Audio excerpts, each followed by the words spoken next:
Good afternoon, and welcome to Quisitive's second quarter 2021 earnings conference call. Joining us for today's call are Quisitive's Chief Executive Officer, Mike Reinhart, and Chief Financial Officer, Michael Murphy. Following the remarks, we'll open the call for your questions. Before we begin today, I'd like to remind everyone that during the conference call, management will be making statements that contain forward-looking statements within the meaning of the applicable Canadian securities legislation. Please refer to the company's forward-looking information disclaimer statement, which can be found on the notice for this call, our website, and the second quarter 2021 earnings release. Now I will turn the call over to Mike Reinhart. Sir, please proceed. Thank you, operator, and good afternoon, everyone. We appreciate you taking the time to join our Q2 2021 earnings call. We had another record quarter with strong revenue growth, including the activation of our payment solutions business, significant progress on major milestones for our LedgerPay solution, and integration of two key acquisitions. Our payment solutions business had processing volumes for Q2 of approximately $551 million for the May 8 to June 30 period, with average daily volume of over 10 million, resulting in $6 million of revenue for the abbreviated period. We continue to gain momentum in the second quarter as we invest in the future of our business by fueling growth initiatives and accomplishing key milestones within our payments solutions business. Our current and long-term goal is to consistently grow revenues, which we achieved again this quarter, in addition to prudently investing our time and resources into motions that produce the greatest ROI for our business. We have been and will continue realizing our strategic vision from both organic and inorganic actions for both our cloud solutions and payment solutions segments. We continue to make progress toward the full commercialization of our groundbreaking LedgerPay payment solution, and our team remains laser-focused in successfully doing so. I'll dive deeper into this in just a second. Concurrently, we have also been encouraged by the continued execution within the cloud solution space as we experience strong organic growth from net new customer wins combined with immense public recognition as a leader in the Microsoft ecosystem for our growing business application group. And finally, I am pleased to share that our inorganic strategy is as active as ever, with a number of high-quality acquisition targets on both the cloud solutions and payments front. But before I provide any additional color on the cloud and M&A end, I would like to first talk about our payment solutions organization and the progress of LedgerPay. In alignment with our commitments and continuing the trends of milestone achievements from the prior quarters, we have once again made encouraging progress and are at the very final stages toward full commercialization. The current rate we've been on is unprecedented in the payments industry due to the number of simultaneous moving parts that must fall in place and have been successfully executed. The expertise of our team has allowed us to not just talk the talk, but truly walk the walk as an innovation leader in the payments industry. Before I begin to elaborate further, I want to take a step back and recognize some key events which occurred for us to get to where we are today. One of the recent milestones that took place was the transformational acquisition of BankCard USA, our now established all-in-one merchant services provider with over 7,000 merchants.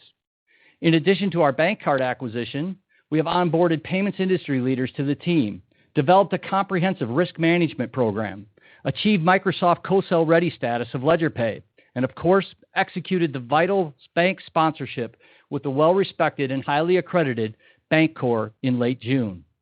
As a reminder, this accomplishment is a vital component that provides LedgerPay with direct payment processing capabilities with the major credit and debit card brands, allowing us to begin the Visa and MasterCard endpoint certification processes. Subsequent to our receipt of the bank sponsorship, our team has installed and configured Azure and hybrid cloud environments and has just today announced the attainment of PCI Level 1 certification of our LedgerPay platform from a PCI DSS qualified security assessor. For those that are not familiar with the importance of this event, PCI certification is a key marker of payment services providers' information security protocols and is an industry standard for compliance with major credit card brand security standards. Additionally, it is a critical prerequisite to complete the Visa and MasterCard certification processes. As we have described previously, this PCI certification is one of the last major milestones needed to move into the final stage with the card brands for certification. I want to reiterate what an extraordinary accomplishment this is in achieving the PCI certification as a full payment processor, and how proud I am of our team who helped make this happen in such a short period of time. Furthermore, we have been working hand in hand with the implementation teams at Visa, MasterCard, and Discover to coordinate the process and steps necessary for the final stage of certification. This process includes implementation of the dedicated network services, the installation of secure hardware appliances, and then testing processes to confirm performance and full redundancy in the solution. This process is separate across each of the card brands, but once we have the first one, we are able to process across all 4 card brands. There are many moving parts, many of which we don't control, but nevertheless, we remain confident that the LedgerPay platform will be certified to support all 4 card brands in production in the coming months. In addition, we are focused on many other critical elements of the business to be prepared for commercialization. More specifically, a crucial area of focus for our LedgerPay team is to expand the sales pipeline, which directly flows into our broader corporate goal of growing the top line. Thanks to the efforts of our experienced sales division and marketing leadership, I am pleased to report that we have a growing pipeline of opportunities in the ISO ISV sales channel and expect to sign and announce our first contracts very soon. We have also established and received validating feedback from our ISO Customer Partner Council, which is comprised of 5 key prospects with deep industry experience. This group has met with the LedgerPay team and provided enthusiastic responses to our product roadmap, specifically the ability to perform automated paperless merchant sign-up and onboarding, as well as automated chargeback responses. This council and their companies will both be early-stage customers of the platform as well as advisors for the future.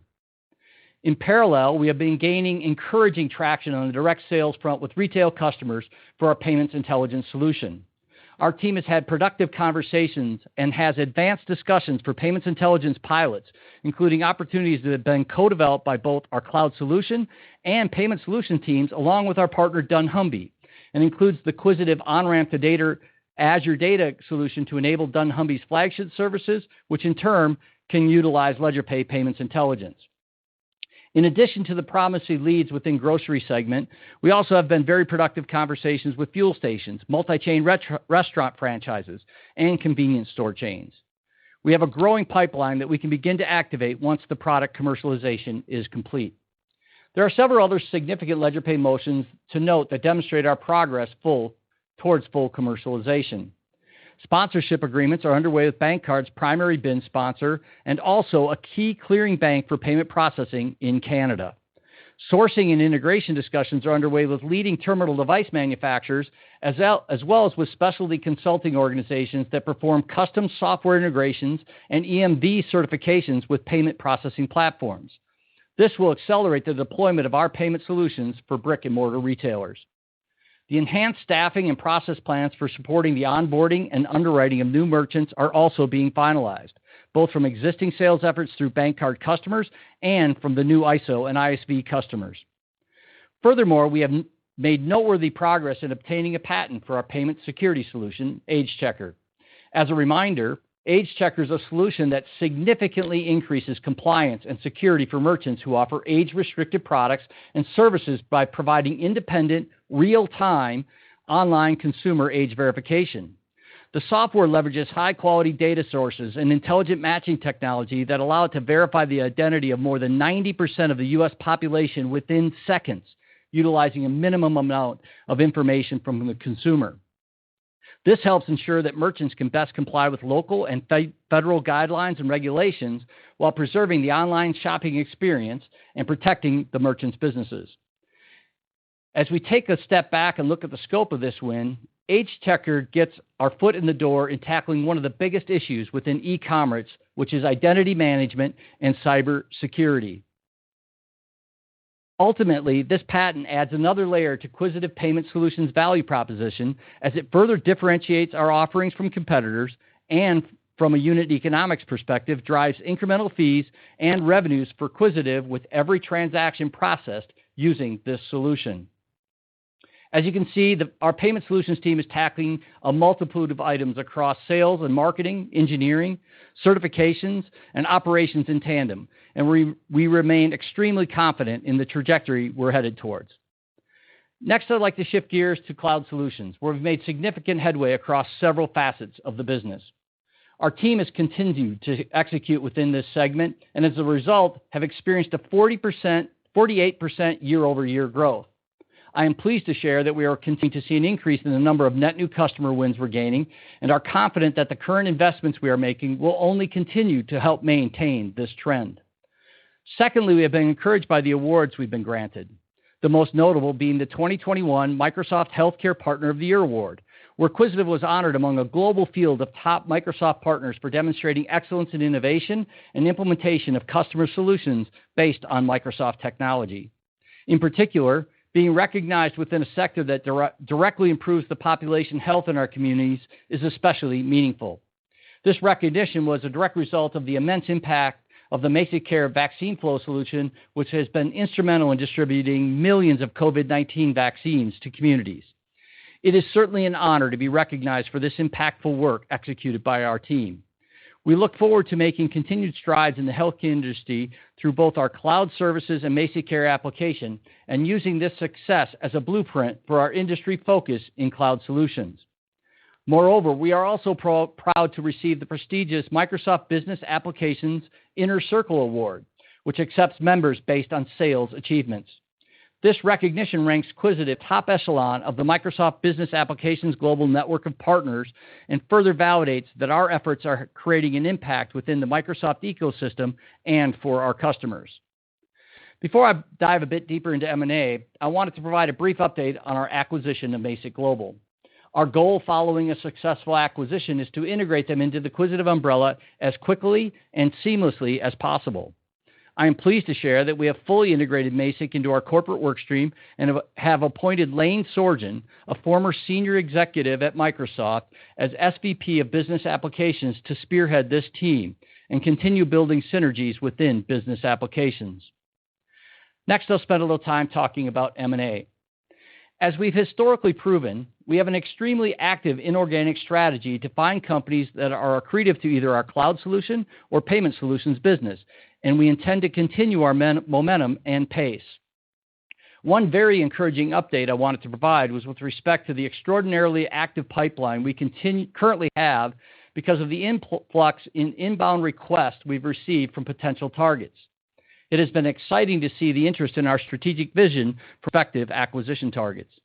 They have delivered the message that our growth trajectory and robust position as a Microsoft Cloud leader has energized them to approach us. This also goes to show that all the Microsoft awards we've received have added to our brand equity over time and have further increased Quisitive's value proposition. On the payment solution side, we're seeing great interest in our unique cloud payment solution and how it disrupts the industry and the value of our payments intelligence capabilities. We have several acquisition targets who have reached out to us to explore how they could become part of our exciting journey. These include large-scale ISOs, PayFacs, and ISVs with industry payment solutions. We see great potential in building scale as well as extending our platform to better serve payments needs in key industry areas. I want to reiterate we continue to follow the One Quisitive mantra for our post and future acquisitions. We plan to continue this from a branding perspective and from a functional perspective, as we want our customers and partners to be able to leverage the vast number of capabilities that we have to offer in a rich, cohesive experience. Next, I want to touch on some of the synergies that we've begun to see in both the cloud and payment side of the business. There have been a healthy number of collaborative opportunities for us to cross-sell and leverage the capabilities of one segment of our business for the other, including the payments intelligence pilot I touched on earlier. This is the value of working with Quisitive, where customers have the benefit of easily leveraging the plethora of capabilities we offer for their business solutions needs. Not only do we have a vast array of prominent IP, but we pair that with our catalog of cloud services and industry expertise to generate transformational value. On brand with the financial growth, we have also experienced physical growth regarding headcount at our company. As an investment towards future revenues and making sure that we have enough human capital to support our growing pipeline, we have hired 66 employees year to date, which does not account for the transition of employees who came as part of the Mazik and BankCard acquisitions. This includes the addition of 6 new sales team members in our merchant services team, bringing that group to 30. This investment will help drive revenue growth as we move into 2022 and beyond. I would also like to take a moment and welcome Lori Goldberg to our board of directors. Lori brings a great perspective to our board as a CEO, has public market experience alongside capital market and extensive M&A insight. Looking ahead, I'd like to share a brief outlook for the company. With the continued path of excellence within our cloud solutions business and the momentum being generated with payment solutions, supplemented by an active M&A strategy, we are confident about our outlook. Thus, I wanted to reiterate that over the next 3 years, we envision Quisitive as a $250 million revenue business with $100 million in EBITDA. I am very proud of the progress we've made so far, but this is just the beginning. I am truly appreciative of all the hard work and dedication of our employees, the collaboration from partners and customers, and of course, the support from our investors. With that said, I would like to now turn the call over to Michael Murphy, our CFO, to discuss our financial results for the second quarter of 2021. Michael? Thanks, Mike, and thank you to all who are joining us for today's call. As Mike mentioned, we completed 2 acquisitions during the quarter. The first was Mazik on April 1st, and their healthcare industry expertise, as well as consulting and app development skill sets, that fit well into our cloud solutions business segment. The second acquisition was BankCard USA, which we closed on May 7th. This is a transformational M&A transaction for our payment processing segment. Overall, Q2 21 is an exciting reporting quarter for us, as we now get to tell you about the impact that these acquisitions have had on our results. On a consolidated basis, the company has seen an increase of 75% in revenues for the second quarter to $23 million compared to $13.1 million in Q2 of last year. While BankCard's revenue and EBITDA are only included from May 7th onward, on the payment solution side, revenues for the second quarter increased to $6 million for the quarter, comprised of payment processing fees from BankCard, compared to $1.1 million of LedgerPay license revenues in Q2 2020. As we ramp LedgerPay into production later this year or early next, we are planning on continuing to grow payment processing revenues at pace through the investment in additional sellers across the payment processing business. Revenues for the cloud services segment increased to $17 million from $12 million in Q2 2020. The increase in revenue was due to additional revenues from new logo sales, organic growth, and of course the addition of Mazik for the quarter. Overall, cost of revenue for the quarter was $14.7 million, with margins of 36%, compared to costs of revenue of $7.5 and gross margin of 43% in 2020. Gross margin percent for the cloud services segment was positively impacted in 2020 comparative, as this was the first quarter post-pandemic and utilization was much higher than normal due to travel restrictions, resulting in significantly less consultant vacation time. Additionally, into 2021, the declines in margins occurred as a result of adding cloud services revenues. Cloud services CSP provider revenues, which are accretive but at lower margin.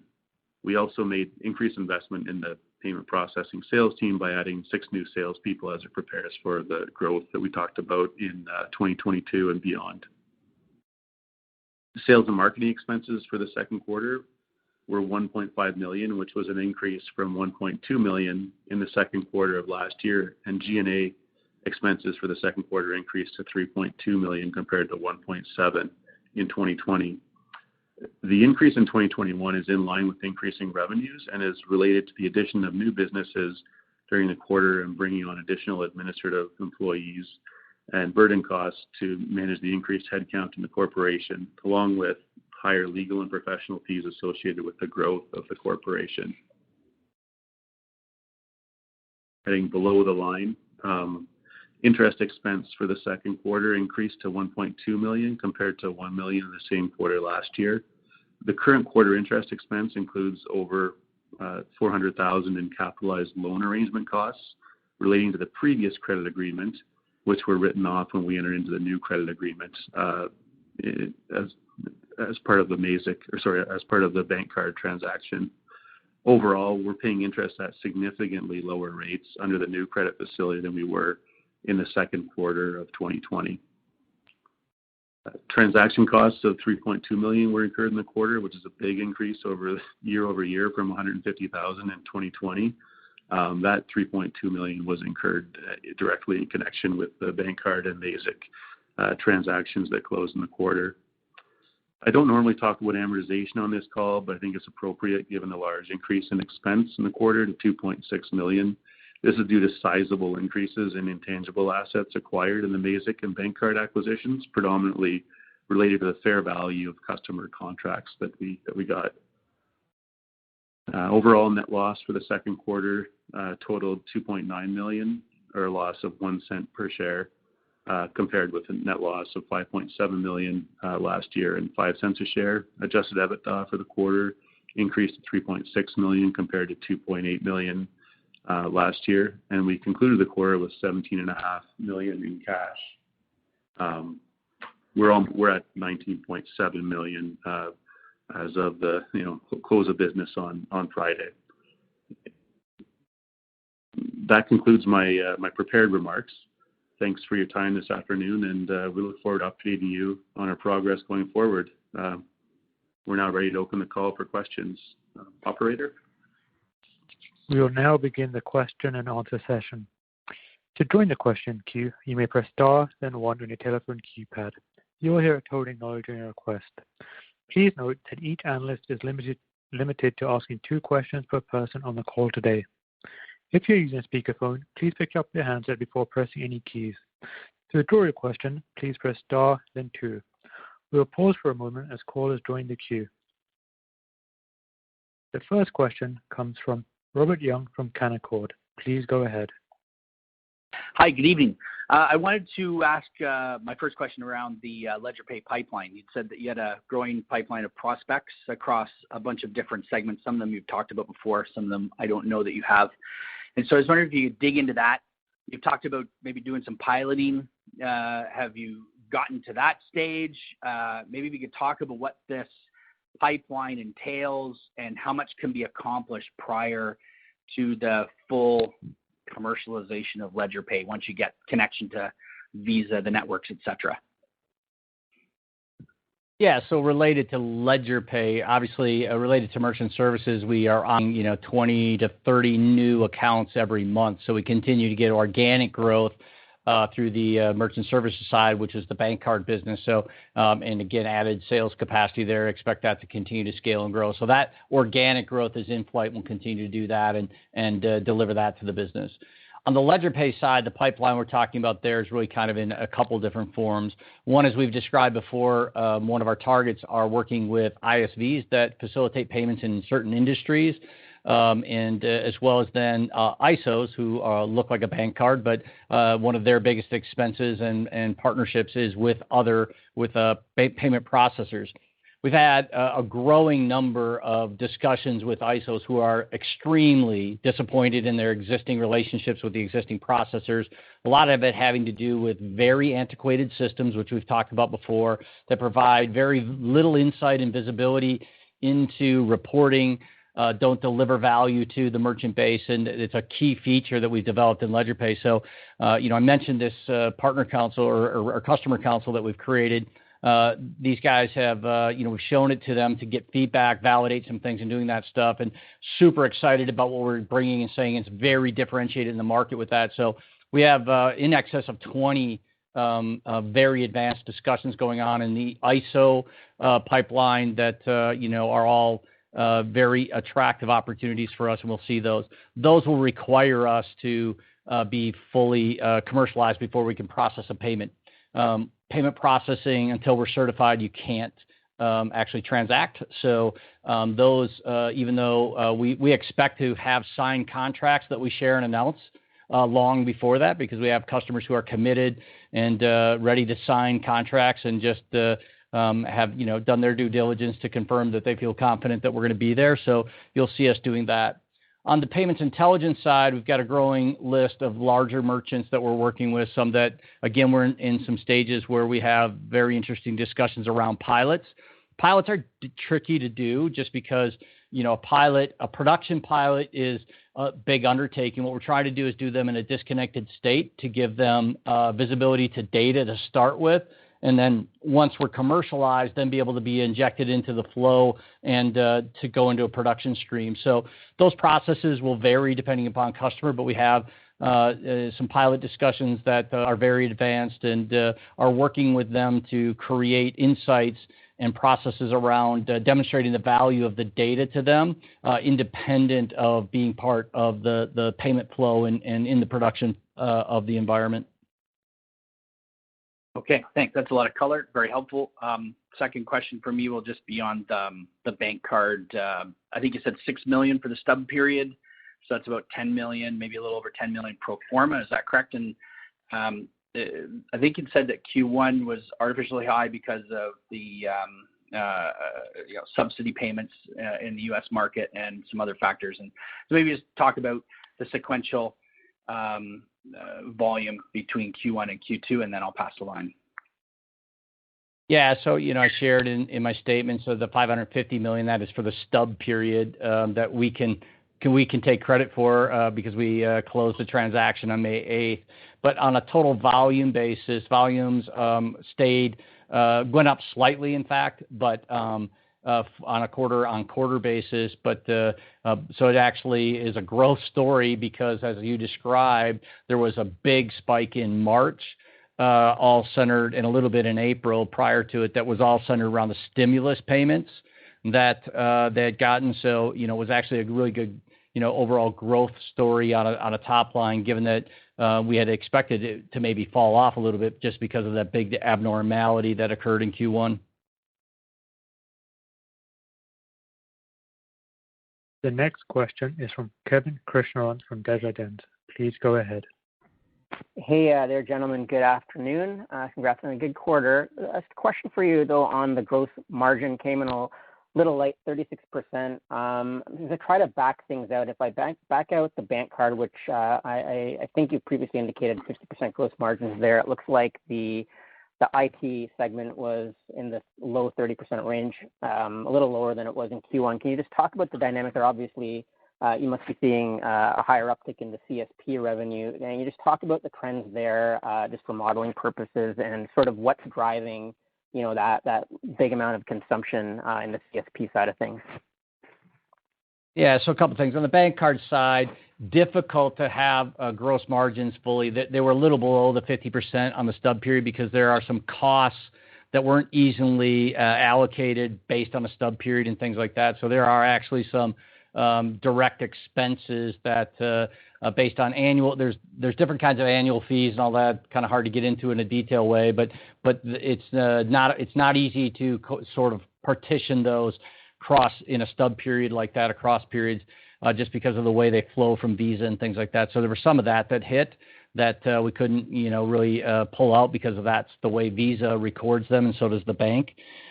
So that was a little below the 50%, more in the mid 40s. So that's part of the fact. But the other piece, what you're describing, is the CSP or recurring. As Mike talked about, we continue to see some growth there, which is good. It's all 3-year recurring revenue streams. That's accretive, especially given that there's really no incremental cost or very little incremental cost for us to deliver the service over the 3 years on the monthly recurring, but it's growth from existing customers who continue to consume more Azure capabilities as well as new customers.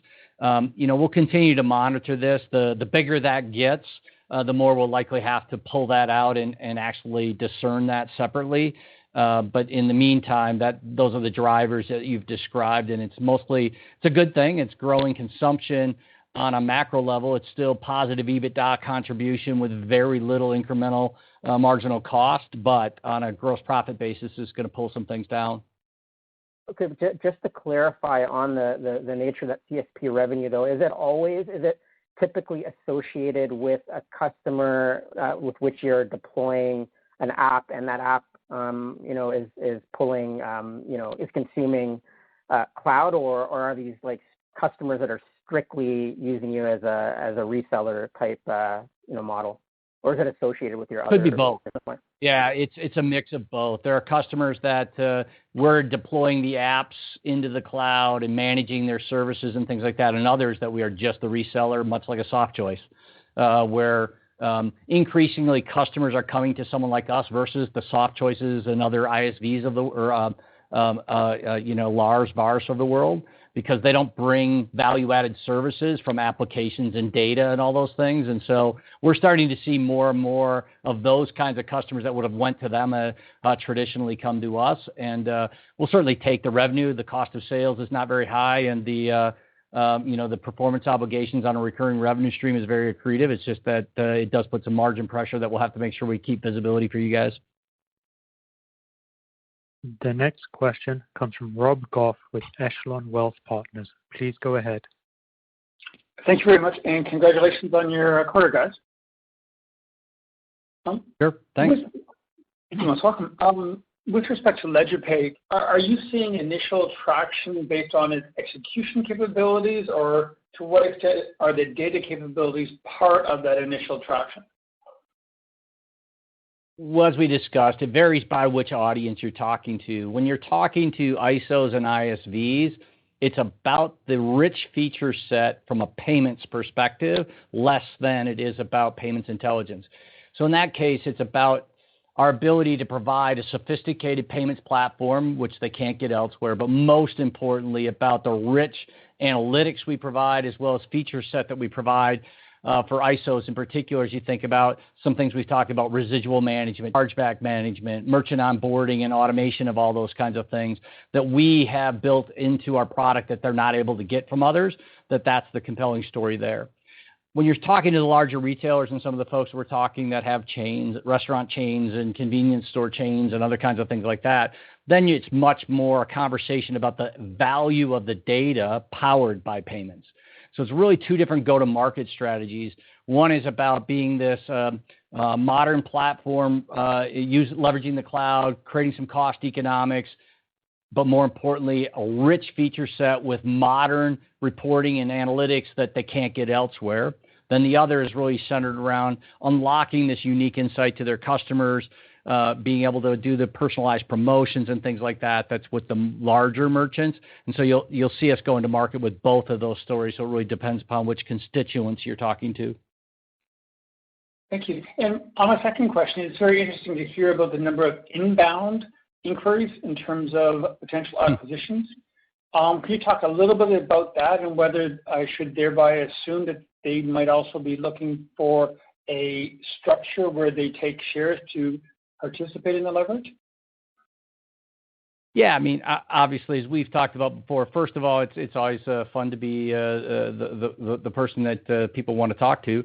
What we're seeing is through what we're demonstrating on the cloud solution side, our brand and position with Microsoft continues to grow and differentiate, and that's creating value. On the payment side, as people are starting to learn about our strategy, other ISOs, PayFacs, and others who would love to be able to do what we're doing, but know how difficult it is to build the product, get certified, are going, look, we think there's incredible value of us being part of what you're doing to go drive that, because what you've built is a really unique offering. So that's been really, validating in one way, as well as making M&A a little easier. I've been receiving calls from advisors as well as company owners themselves in that regard. The other piece of it, though, is as you think about kind of the value proposition and how we're going to position with them, we've always, felt and planned to, at least in the near term, use equity as a form of currency.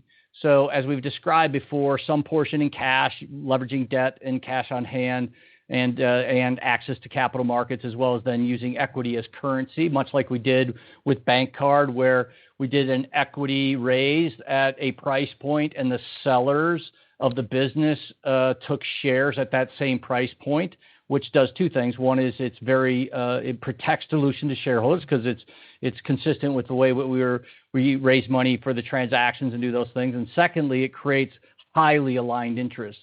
Those sellers also have earnouts typically, but they're very aligned in the value creation that we can bring together, because it's how they create the best value for their shares in the purchase of their company. Once again, if you have a question, please press star, then 1. The next question comes from Christian Segura from 8 Capital. Please go ahead. Hi, good evening. I wanted to ask about some of the cross-sell you're seeing across the platform. Could you refresh us on some of the opportunities you're seeing in your cloud segment, customers getting pulled into the payment side and vice versa? As we move through the summer, are you seeing strong traction there in one way or the other? Yeah, so there's different elements of cross-sell, right? Within the cloud solutions business, there are cross-sell opportunities and value that we're seeing. Where I'll give an example of Basic strong capabilities on the Microsoft CE platform combined with their Basic Care platform. And one of the big challenges as they go to activate that inside of some of the enterprises is all centered around data and data in the context of Azure. We've actually now had a couple of really nice wins, and we're creating a market offering.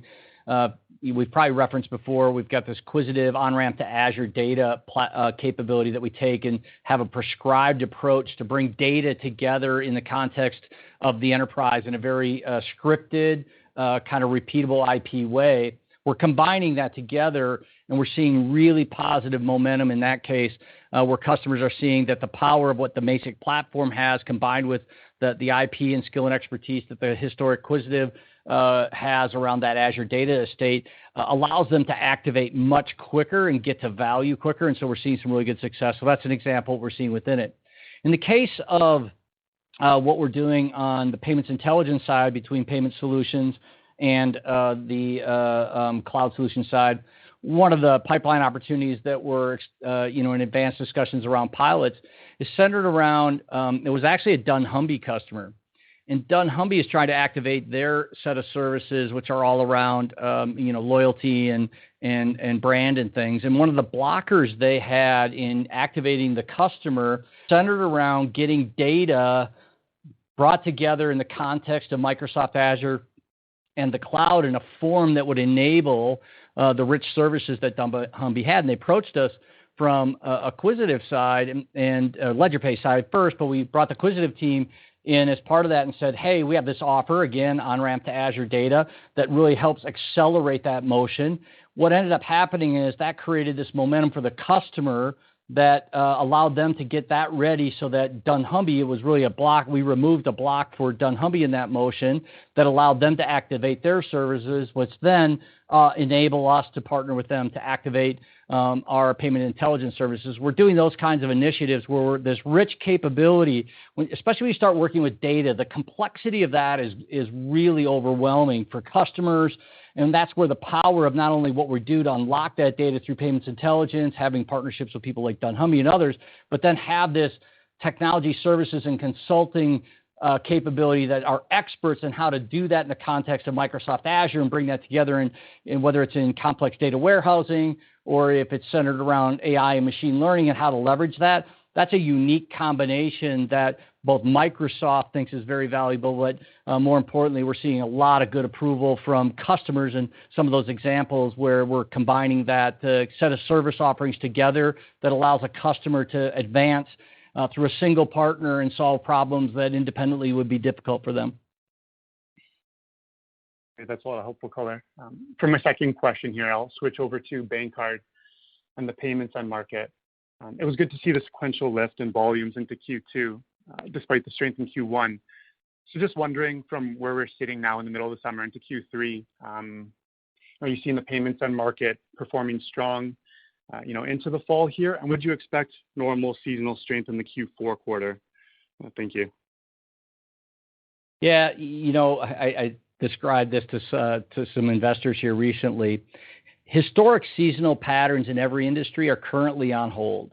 The pandemic and Delta variants and all those things make it really hard for me to say, based on what happened the last 10 years is going to happen, certainly didn't happen in 2020 and may or may not happen in 2021.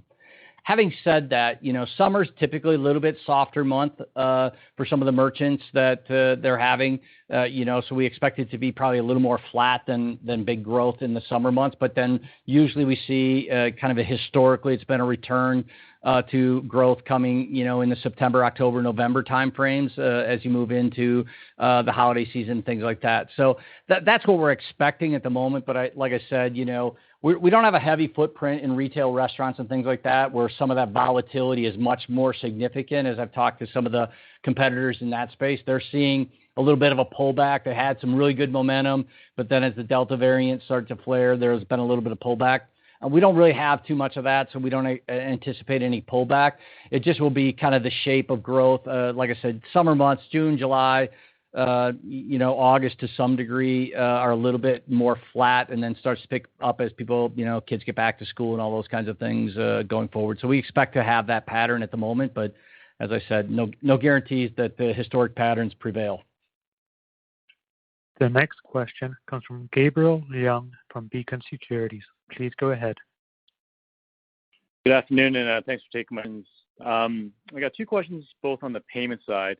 So first, Mike, you noted that you got a pretty strong pipeline in terms of ISOs who are looking to work with you on payments. So I'm curious, once you do go fully commercial with LedgerPay, how should we think about, I guess, volumes, step functioning, or not so much step function, but how should we model out volumes as you add on some of these ISOs that are in the pipeline? Do you think we'd see a step function higher in any given quarter, or do you think it's sort of a gradual increase as some of these ISOs move their business over?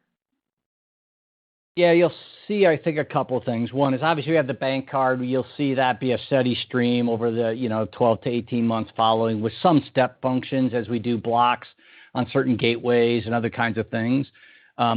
The more that the ISO has card not present versus card present, you'll see it be more of a step function. Just because you're likely integrating with gateways and doing those things to capture not only new volume, kind of the path will be step one is new volume with those ISOs. Step two will be step functions related to some of that card not present. The card present scenario where you got the terminal devices and stuff like that, that's going to be more of a steady state growth. So it'll be kind of a combination of those things, but really the idea is that it be, and the beautiful part is as it grows, it's all recurring in multi-year contract and you build a bigger and bigger base. But for our modeling purposes, we're using more of a slow growth model in the model, but knowing that there'll be some step function stuff based, especially on some of that card not present. Gotcha. Appreciate that. And just for my second question, as we think about organic growth, I guess, on the payment side, how does entering new verticals play into your growth strategy? Is that something you guys are considering at this point? Yeah. So obviously, again, we've got a little bit the two sides of it. From the bank card side, they've had some strength in some various sporting goods, obviously some nutritional health things, combined with some of the vape things that they've been doing. So continuing to drive and strengthen position in those while also looking to diversify in other areas and continuing to build on that. As we've stated, kind of our focal point, set aside the ISO motion. On the ISV side, that's a big part of it. We're looking at ISVs in particular industries that we think we can go capture and create some partnerships with that maybe have some front-end niche offerings, whether it's point-of-sale offerings, whether it's solutions that are, integrated into point-of-sale solutions to help facilitate payments that we could potentially capture. Then on the larger payments intelligence side, as we described, quick-serve restaurants, convenience stores, and grocery are kind of the focal points for us. We'll be opportunistic outside of that, but those are our focal points as we go forward, and that's how we've aligned our sales organization to go to market. This concludes the question and answer session. I would like to turn the conference back over to Mike Reinhart for any closing remarks. Great, thank you. Well, thanks for joining us today. Especially want to thank all of our employees, our partners, investors, and customers for their support. We appreciate your continued interest in Quisitive and look forward to updating you on our next call. Thank you. Have a great day. This concludes today's conference call. You may disconnect your lines. Thank you for participating and have a pleasant day.